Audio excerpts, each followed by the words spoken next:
merupakan bagian kerugian keuangan negara sebesar 2.732.816.820 dolar Amerika Serikat, 63 sen, dan sebesar 25.481.861.674.368 rupiah, 30 sen berdasarkan laporan hasil pemeriksaan investigatif dalam rangka penghitungan kerugian keuangan negara atas tata kelola minyak mentah dan produk kilang pada PT Pertamina Persero dan subholding kontraktor kontrak kerjasama Satuan Kerja Khusus Pelaksanaan Kegiatan Usaha Hulu Minyak dan Gas Bumi, Kementerian Energi dan Sumber Daya Alam Mineral dan instansi lainnya nomor 26 tanggal 8 Juni 2025. Selain itu juga terdapat kerugian perekonomian negara sebesar 171.935.835.294.293 rupiah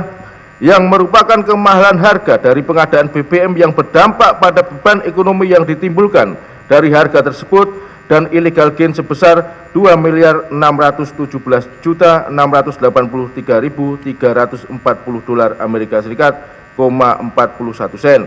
Terdakwa ini ada dalam beberapa klaster perbuatan melawan hukum. Pertama dalam kegiatan ekspor minyak mentah, kemudian impor minyak mentah, kegiatan sewa kapal, dan kegiatan sewa terminal BBM. Gitu. Total kerugian negara diperkirakan berapa? Tadi kerugian sudah kita sampaikan sebagaimana detail di dakwaan. Khusus untuk OTM misalkan itu ada kerugian sekitar 2,9 triliun akibat kegiatan sewa terminal BBM yang sebetulnya PT Pertamina itu tidak memerlukan kegiatan sewa terminal BBM karena masih ada terminal-terminal lain yang bisa menampung kegiatan dalam pengelolaan bahan bakar milik Pertamina itu. Ini kan tadi kan kerugian negara sebenarnya kan tersangka ya, seperti yang misalkan pengadaan pengelola minyak terminal, tapi apakah ini masih bagian dari 285 itu? Ya, semua klaster di dakwaan Pertamina ini kan satu rangkaian yang tidak bisa dipisah-pisahkan ya. Tata kelola mulai dari hulu, mulai impor ekspor minyak mentah sampai nanti ke ada penjualan solar dan maupun subsidi BBM. Itu rangkaian perbuatan daripada terdakwa yang menjadi rangkaian penuh dan pada akhirnya menyebabkan kerugian keuangan negara dan perekonomian sekitar 285 triliun rupiah. Totalnya seperti itu. Apanya Pak hasil sidang tadi Pak? Iya. Kalau menurut kami tadi kan dakwaan udah dibacain ya. Dakwaan itu kan pasal 2, pasal 3 Undang-Undang Pemberantasan Tindak Pidana Korupsi. Kita lihat fakta persidangannya tadi, nggak ada 1 sen pun yang diterima oleh klien kami. Ini arahnya ke bisnis korporasi aja, seperti itu sih. Dan sidang ditunda seminggu, kita akan mengajukan eksepsi. Gitu aja. Eksepsi ya? Iya.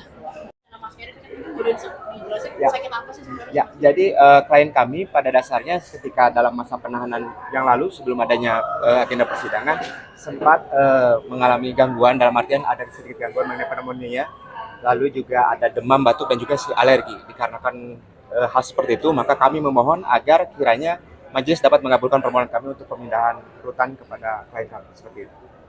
Mas, tadi kan dalam dakwaan disebutkan ya banyak soal peran Mas Heri itu tidak terlepas dari sang ayah Pak Ridza Khalid. Mungkin boleh disebutkan atau disebut sedikit apakah soal jauh ini dari Mas Heri sudah ada komunikasi sama Pak Ridza?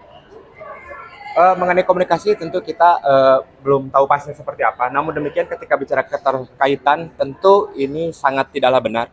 Kita sudah mengutarakan bahwasanya ketika bicara kaitannya adalah beneficial owner, tentu teman-teman juga dapat dilihat mengenai beneficial owner dapat terbuka pada sistem hukum administrasi ya, tidak administrasi hukum umum. Itu teman-teman dapat lihat semua, bisa proses semua dan semua masyarakat bisa mengakses siapa BO untuk PT Orbit Terminal Merak seperti itu. Jadi ini sangat jauh untuk